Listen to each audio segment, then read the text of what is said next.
3, 2, 1. Good evening. All right. I didn't have to do that. All right, I'm ready.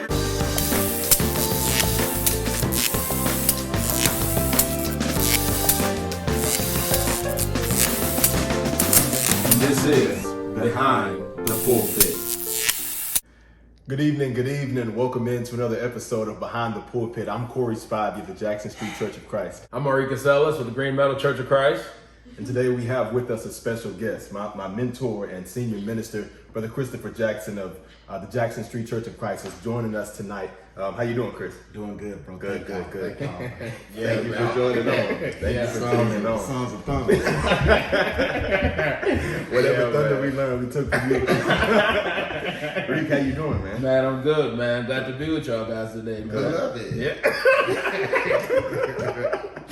Hey, you guys are in for a good show tonight. You got not only a couple of guys that know how to preach in the pulpit, thanks to the glory of God, but again, a couple of guys that know how to have fun and know how to enjoy God's presence with each other, man. Yeah. Again, Chris, we're thankful that you accepted our opportunity and our invitation, to join on with us this afternoon, this evening. Again, we're thankful to everybody who's joined in and supported us. We ask if you haven't already, go ahead and follow us on Facebook and on YouTube as well to stay in the loop with all of our content.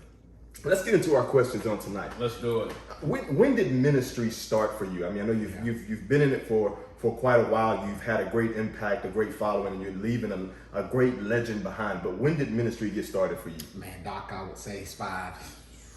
I was a sophomore in college, so around 19, 20-ish, probably about 19. Not 19, 20, but I was 19. I'm thinking he said like 1920. I'm thinking a joke. When you got started off, what was the feelings behind it? I mean, was it nerve wracking for you? No, it wasn't, man. It wasn't nerve wracking. It's man, preaching was the last thing on my mind. I was asked to extend the invitation one night by one of my mentors. I extended it. You know, you've been in the church all your life. Right. Mention that in my seat, Yeah. And so did that, and then about a month later, I was asked to preach on Sunday evening, and once I preached on that Sunday evening, I remember people coming up to me being like, "God has called you to preach." Wow. And so, I can say that preaching was something I did not pick. As a matter of fact, it wasn't until recent that I finally accepted that this is what God wants me to do. Wow. So That's something. That is something. No, so with that, I mean, you just now coming to that realization after how many years in the game? About 20. Wow. So, man, and we just talking, y'all. So, like, 20 years, man. So for these 20 years, like what have you thought about ministry?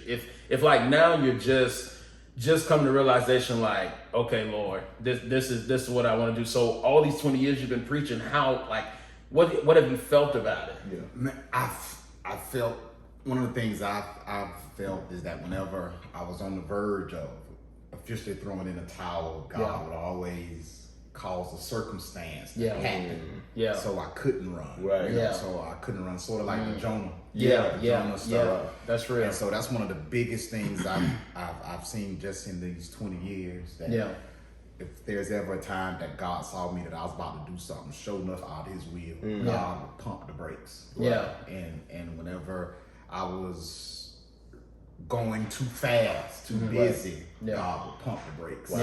Yeah. And so I've seen God move. I really have seen Him move in my life. Yeah. And everything. For sure. Yeah. For sure. Wow.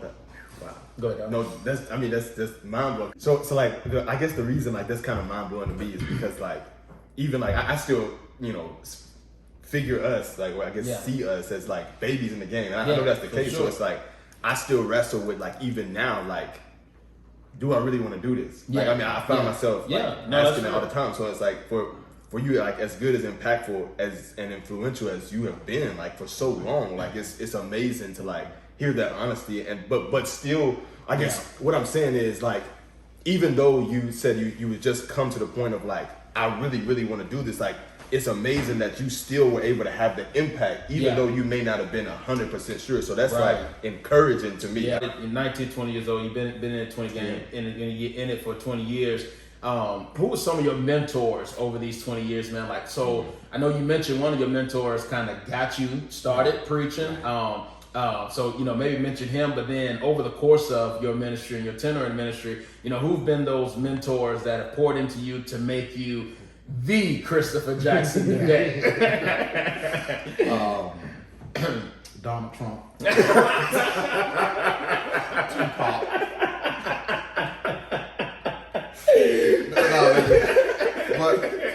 But in all seriousness, my main mentor was Alvin L. Daniels.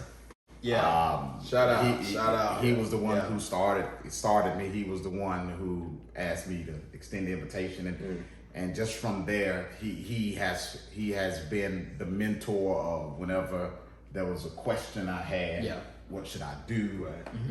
How should I handle this? Anxiety, all of that stuff, worried about how to handle certain problems. It was Alvin. And so he was my main mentor, and I thank the Lord for that. And then two more mentors who were influential in my ministry was Charlie McClendon. Because he taught me the importance of soul winning. That's awesome. You know, like, because he was like, hey, if you want a bigger salary, you baptize some people, save some souls. If you want to grow the church, that y'all have to get a new building, you need to save some souls.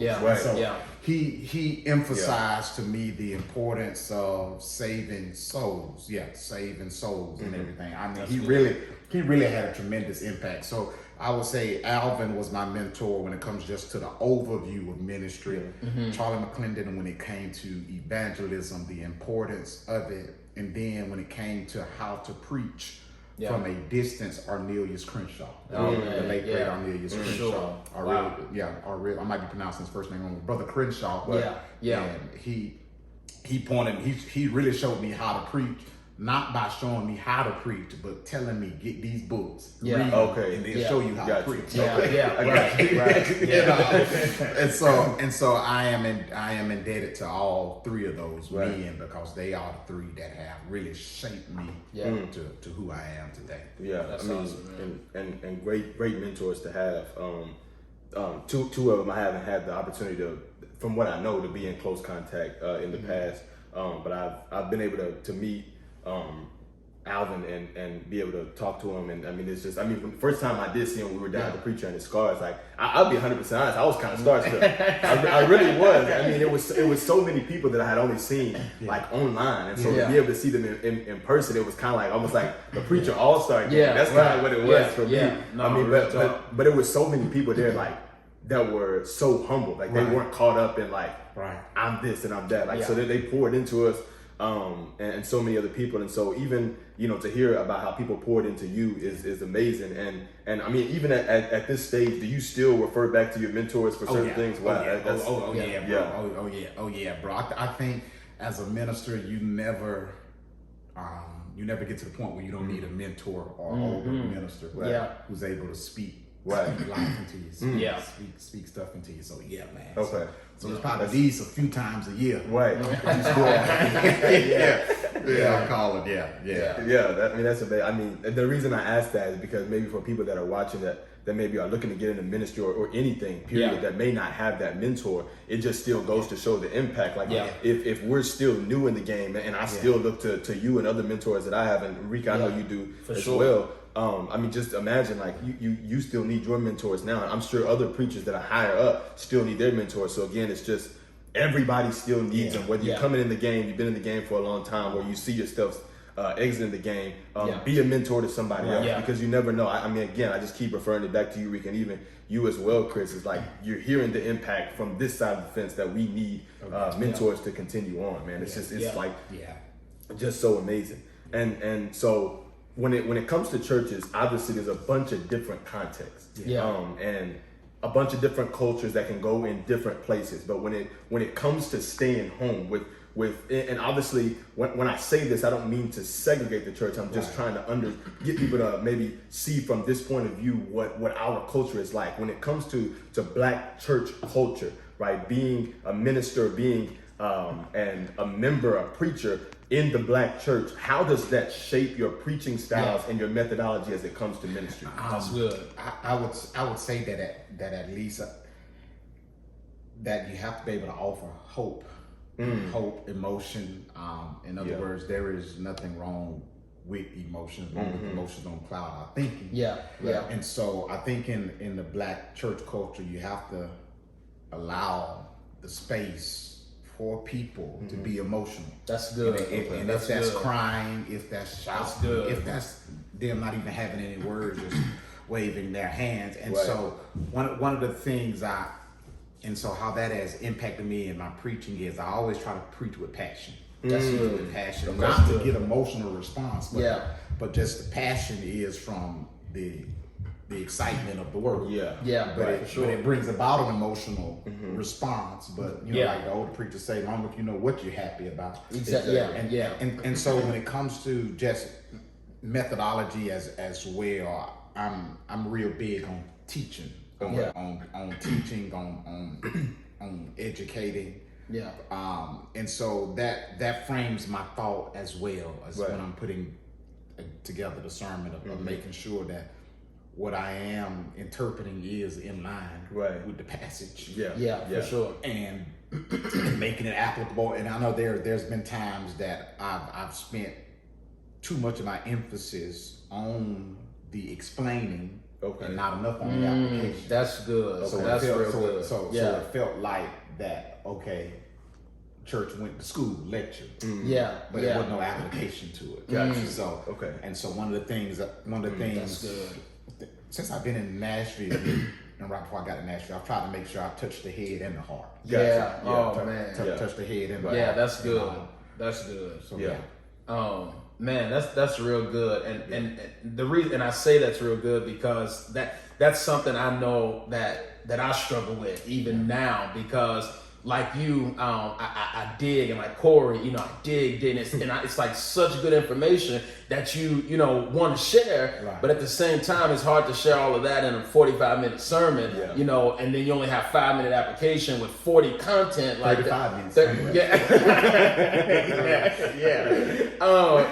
you only have that short time of like content. So, man, so how did you? I know you're there now. How did you get there? Of like, okay, I got to make sure I touch the head and the heart. I know a lot of preachers say, that we have to not only be neurosurgeons, but we got to be cardiologists as well. Like we got to literally prick the heart with the word as well. So how did you get that transition and like build that, get to that point?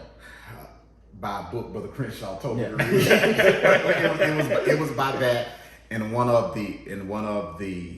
a book he told me to read, and then by watching like Sports Center, like how when Sports Center come on, they'll say something, grab your attention. And so there are techniques, because one of the biggest things I've learned since I've been preaching is not just getting up there and speaking. There's actually techniques. There are techniques of public speaking that you can use that helps grab somebody's attention and deals with the head. Besides the word of God. And all. And so how I got there is, I think it's just been a journey of after realizing this is what this Bible passage says. What are 3 or 4 ways I can apply this interpretation to what people are going through today? Good. That it stays in line with the point in the text. That's good. I see that. And then I'm gonna kick it to Spivey. I just got another thing. So, it's been about 4 or 5 years. I've been in ministry for me and been in a Black context. So how do you, in the Black church, how do we get to a place to where, we know that there's an emotional perspective in the Black church. We get that, and sometimes we cater to that. And I think that can be dangerous. I really do. And Corey and I was just talking about the dangers in catering to the emotional highs. So, how do you balance that too? It's like, okay, I know that, as a Black context, we are emotional people, Right. And we show that. And we lean to that a little bit, but how do we make sure we don't get too caught up in the emotion to where there's no substance, Right. where the whole lesson is just full of, these emotional, Right. elaborate highs, and there's no content that's going to change or transform somebody's life. I think that comes, that's a good question, is that whenever you're speaking or you're putting together a lesson, I think it's just from a preacher standpoint, asking like, what is the thought? Yeah. In this, what is the thought of this lesson? Yeah. What's the substance behind it? Yeah. What's the piece of meat that's sitting there? Yeah. That's like, oh, okay, and everything, and not always going to the cliche. In other words, to get people emotional. Right. What the Lord is, the Yeah, cliche right. and everything that I want to give you some substance. Yeah. And then if you get emotional off that substance, it just Yeah. is what it Yeah, is. yeah, right. But the goal is to give you what this text is saying. Yeah.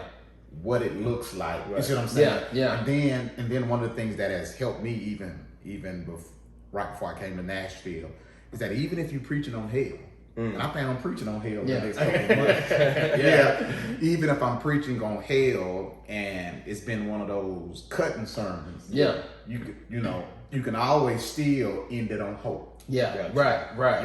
And so that's one of the things I've tried to pick up since I've been in Nashville. Even though I'm about to bust some heads with this sermon, I always try to end it on hope. Right? Yeah, and for then sure. one of the things that stick with me is H.B. Charles. Yeah. H.B. Charles said Man. that every sermon shouldn't leave the congregation shouting. Yeah. Okay. That's good. So every That's now good. and then I think about that every sermon don't need to end No. with the congregation shouting. Yeah. Sometimes it needs to be silent when I'm done. Yeah. People need Gotcha. to walk out thinking about it. their Yeah. life and everything. Yeah. So Absolutely. We know you've been in ministry for 20 years, and we know that we've heard some of your mentors and some of the different ways you prepare your sermons. So what have you learned in over 20 plus years of ministry that you didn't know coming into it? Ooh, man, that's quite a Loaded, you can go all day with that. That a lot of your contemporaries that started out with you, they won't be with you 20 years. Wow. That's one of the things. Another thing is that no amount of methods or ministry or programs or ideas can replace the effect of God's hand being on the ministry. Wow. Yeah. And the Nothing. Holy You're right. Spirit. I've Absolutely. learned that. And then, man, I've just learned that sometimes there are some lows, and one of the things I've learned, and I look at this just even where I'm at now, is that the devil shoots missiles at you when you're getting started, and even as you're going along, because his goal is to get you to quit before you really hit the spot where God wants you to be. Wow. Yeah. I mean, he pulls out everything, and so when I look at my life and how many times I was on the verge of quitting, I see why God didn't let me quit, even though I was about to, because God saw 2022. Right. I didn't see 2022. Right. I saw all the hell I was going through, the worry, just frustration, empty church services, and hard-headed. Not hard-headed members, but y'all forgive me, they're not hard-headed. Every member's good, but the members who they call on you when they need help, they talk about you on Facebook. I've seen all that. I've seen all that, and so I've learned that the devil throws all of that at you to get you to quit. And then I learned that God uses all of that to prepare you for the next season. Because you're not ready for where God is taking you unless you deal with what you're going through in this season. For sure. And we talked about this even last week with Ralph about how you don't really know the strength of a minister until they actually go through something. Then when you come out on the other side, that's when people say like, wow, like if he made it through that, then I mean there's just no stopping it. And it goes even going back to what you were saying about there's no matter what kind of planning and desire you have. If the Lord's hand is not on you, it's just not going to work. Yeah, that's powerful. And I've even seen that, like, I mean, in my 27 years, short time on this earth, just people that wanted to get in the ministry, that it wasn't in God's cards for them, even though they had the desire and the planning. I've seen people it just doesn't get going. And then I've seen other people, like you said, man, it's just, man, I don't even want this. Yeah. Right. But I've been given this gift and I got to push through it. And so that's just, I mean, it's amazing how, again, just that time flies. I mean, I'm sure, like, does it feel like you've been in the ministry 20 years? No, it doesn't, right? I mean, it doesn't, man. It really doesn't. And the crazy part about it is that, like, in year 4, year 5, year 6, when you're doubting, when you're like, man, this for the birds. Yeah. This for the birds. When you're going through them moments, man, and to realize that God, like, man, I got some stuff down the road. Just hold on. I got some stuff down the road. Absolutely. And so, yeah, man. And there's gonna be a lot of lows. A lot of lows. But the lows are worth it. Because I don't want to sound like a downer, but I like to keep it real. Right? There are a lot of lows.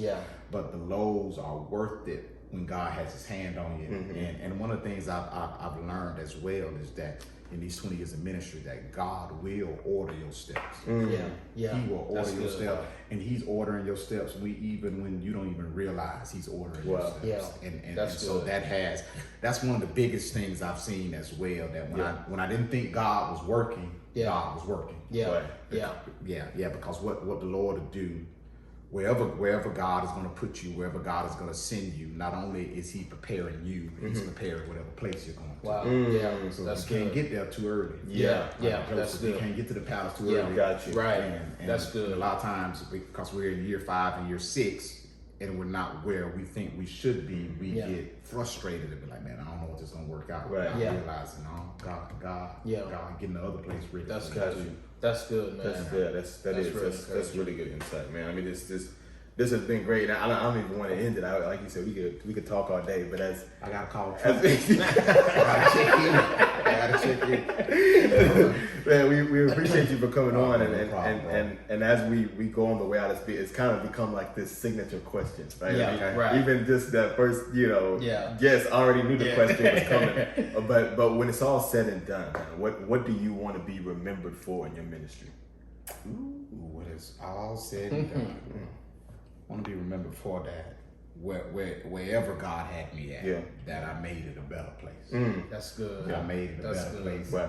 We produce not only preachers, but just leaders in general. Mm-hmm. And leaders not just in leadership, but people when it comes to business owners and all that stuff. In other words, when it's all said and done, I want people to be able to say that we impacted the kingdom not for Chris' name. God's name was expanded. Yes, sir. Absolutely. Because of him. And I appreciate y'all too, man. Oh, man. For the opportunity, for the invitation. Y'all make me feel young. I be telling you, think you're a lot older than you are, man. Y'all make me feel young. You still in your prime. You really slick remind me of LeBron. Like, he's not. He's still outrunning people. Yeah. I mean, even though coincidence here, 20 years in the game for LeBron. Right. But I mean, he's still, I think, at a very high level. And there's, still a lot of people that are never going to catch you up. Saying that because I'm going bald. No. You saying that like LeBron. I want to be like Patrick Beverly. No, man. Hey, that was good though. Yeah, absolutely. This has been great, as I knew it would be. And what's even greater is God for just making all of this possible. Absolutely. I never, we came together. What is this? Maybe over a year ago when we were thinking about this. And Chris, you were with us when we were planning this, and when we first started off, we had a lot of flops. But thanks to the grace of God, he brought it all together. He brought you all here with us, and what would this show be without our supporters, without our online presence? And so we, from the bottom of our hearts, sincerely, really thank you. And again, we ask you to continue to stick with us week to week as we bring in new ideas and we take you behind the pulpit of ministers' lives. Join in with us on Facebook again and on YouTube as we bring you more content. This has been another edition of Behind the Pulpit. We'll keep that on the pre-production.